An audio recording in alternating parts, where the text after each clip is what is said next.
Hello my dear students, welcome back to my channel. আজ আমি সুধীন্দ্রনাথ দত্তের অন্তশীলা প্রবন্ধ থেকে আরও একটি নোট নিয়ে উপস্থিত হয়েছি। আজকের প্রশ্নটি হচ্ছে সুধীন্দ্রনাথ ধৈর্যরী প্রসাদের উপন্যাসের প্রথাগত সমালোচক নন, তিনি অন্তশীলার নির্মাতা। এই মন্তব্য কতটা যুক্তিযুক্ত? অথবা অন্তশীলা উপন্যাসের স্রষ্টার সঙ্গে অন্তশীলা প্রবন্ধের নির্মাতার মন এবং মননের সংযোগ সুস্পষ্ট, এই উক্তি কতখানি গ্রহণযোগ্য? স্টুডেন্টস, তোমরা যারা নতুন ভিউয়ার বা যারা আমার এই নোটগুলো পেয়ে উপকৃত হয়ে থাকো কিন্তু এখনো আমার চ্যানেলটিকে সাবস্ক্রাইব করোনি, তারা আমার চ্যানেলটিকে সাবস্ক্রাইব করে নেবে এবং বেল আইকনটি তোমরা বাজিয়ে দেবে। তাহলে আমি পরবর্তী যে ভিডিওগুলি আপলোড করব সেই ভিডিওগুলোর নোটিফিকেশন তোমরা পেয়ে যাবে। আর তোমরা ভিডিওটিকে স্কিপ না করে প্রথম থেকে শেষ পর্যন্ত দেখবে। তথ্যটি আমি এবার শুরু করছি। বাংলার অন্যতম সফল ঔপন্যাসিক ধৈর্যরী প্রসাদ মুখোপাধ্যায়ের বিশিষ্ট উপন্যাস অন্তশীলা সম্পর্কে প্রাবন্ধিক কবি সুধীন্দ্রনাথ দত্তের আলোচনাটিও বৈশিষ্ট্যপূর্ণ। উভয় বাংলা সাহিত্যে মননশীল ব্যক্তিত্ব হিসেবে উল্লেখিত। সমালোচকের সমালোচনার সাধারণ ধারা হল নির্দিষ্ট রচনার গঠন, বিষয়, বক্তব্য, ভাষা প্রভৃতি নানা বিষয়ে ত্রুটি বিচ্যুতি সন্ধান করে তার অনুপুঙ্খ বিশ্লেষণ করা এবং গঠনমূলক আলোচনা করা। কিন্তু সুধীন্দ্রনাথ এক্ষেত্রে ব্যতিক্রমী। তিনি কেবল প্রথাগত সমালোচনা করে ক্ষান্ত হননি।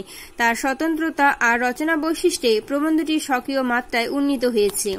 রচনাটি পৃথক সত্তায় বাংলা সাহিত্যে নিজেই ঠাঁই করে নিয়েছে। তাই সুধীন্দ্রনাথও অন্তশীলার নির্মাতা হিসেবে উল্লেখ্য। শুরুতে প্রাবন্ধিক জানিয়েছেন, উপন্যাস কেবল আমাদের অবসর বিনোদনের সাথী, আর নিরপেক্ষ মৌলিকতা বাংলা উপন্যাসে দুর্লভ। এজন্য প্রাবন্ধিক বাঙালির গতানুগতিক সমাজ ব্যবস্থার বৈচিত্র্যহীনতার দিকেই আঙ্গুল তুলেছেন। আলোচ্য উপন্যাস সম্পর্কে প্রাবন্ধিক যে সকল মন্তব্য ও পর্যালোচনা করেছেন তাতে তাকে নির্মাতার অভিধায় ভূষিত করতে সহায়ক হয়েছে। যুক্তিগুলি ক্রমান্বয়ে আলোচনা করা হলো। গতানুগতিক সাধারণ জীবনযাত্রা সকল দেশেই বৈচিত্র্যহীন। বিশেষ করে প্রাচ্য ও পাশ্চাত্য মানুষের মন বিশ্লেষণে তিনি বলেছেন, উভয় দেশের মানুষের মন জটিল। আসলে তার মন্তব্য হল, সাহিত্য বাঙালিদের অনুশীলনের সামগ্রী নয়। যারা গম্ভীর প্রকৃতির তারা ধর্মানুরক্ত, আর অন্যরা উপজীবিকার খোঁজে সদা ব্যস্ত। পরের নাম্বার, সুধীন্দ্রনাথের মতে সাহিত্য আয়াস সাধ্য হোক, এটাই প্রত্যেক সাহিত্যিকের আকাঙ্ক্ষা হওয়া উচিত। উদাহরণ হিসাবে প্রমথ চৌধুরীর রচনা উল্লেখ করে জানিয়েছেন, বহু বিষয় সম্পর্কে জ্ঞান না থাকলে তার রচনার মর্ম উদ্ধার সম্ভব নয়। এই কারণে প্রমথ নিরবধিকাল শ্রদ্ধার সঙ্গে স্মরণীয়। প্রমথর সংস্পর্শে ব্যক্তিবাদের প্রভাব ধৈর্যরী প্রসাদের মধ্যে সঞ্চারিত হয়েছে বলে প্রাবন্ধিক মনে করেছেন। ঔপন্যাসিকের স্বাধীন ও আত্মসচেতন ব্যক্তিত্ব বিষয়ে প্রাবন্ধিকের মত, তিনি সর্ববাদীসম্মত যুক্তিতর্ক মানেন না, তাই ব্যক্তির স্বাতন্ত্র্যে আস্থা রাখেন না। প্রবন্ধের কাজ সত্যের অনুসন্ধান, আর সত্যের রাজ্যে সব প্রাধান্য প্রয়োজনীয়। উপন্যাস আলোচনা প্রসঙ্গে প্রাবন্ধিক বলেছেন, ধৈর্যরী প্রসাদ বুদ্ধিমান, কিন্তু বুদ্ধি সর্বস্ব নন। তিনি যে হৃদয়বান তার অন্যতম প্রধান উপন্যাসের খগেনবাবু চরিত্র। পাণ্ডিত্যে তুষ্ট না হয়ে ভাববাদের কাছেই তার আত্মসমর্পণ। অন্তশীলা উপন্যাসের মূল্যায়ন বিষয়ে তিনি উল্লেখ করেন, উপন্যাসটি চৈতন্য প্রবাহ রীতিসম্মত। খগেনবাবুর বিচিত্র জীবনবিন্যাস এখানে বিধৃত হয়েছে। তার অনুসন্ধান চলেছে ঘটনার অগ্রগতির সঙ্গে সমানতালে। আদর্শবাদী খগেনবাবুর সঙ্গে ফ্যাশনপ্রবণ স্ত্রী সাবিত্রী দেবীর বিরোধ এই উপন্যাসের গুরুত্বপূর্ণ বিষয়। সাবিত্রীর আত্মঘাতী হওয়া সাবিত্রীর বন্ধু রমলার সঙ্গে খগেনবাবুর সম্পর্ক উপন্যাসকে জটিল করে তুলেছে। উপন্যাসের মননশীল আলোচনায় ত্রুটি ও সামর্থ্যের বিষয় উল্লেখ করে সুধীন্দ্রনাথ জানিয়েছেন, অন্তশীলা ঠিক শিশুপাঠ্য উপন্যাস নয়। বইখানি ভাবুকের জন্য লেখা এবং ভাবুকের দ্বারা লিখিত। অন্যান্য উপন্যাসের সঙ্গে অন্তশীলার মৌলিক পার্থক্য এখানেই। উপন্যাসের পরিণতিতে সাবিত্রী দেবীর মৃত্যু বিষয়টি হল আদর্শবোধের সঙ্গে প্রাত্যহিক সংসার ধর্মের স্বাভাবিক বিরোধ। সাবিত্রীকে অবচেতনে যা ক্ষয় করে দিয়েছে, রমলা এক্ষেত্রে উপলক্ষ মাত্র, অত্যন্ত নগণ্য ও নিরপরাধ।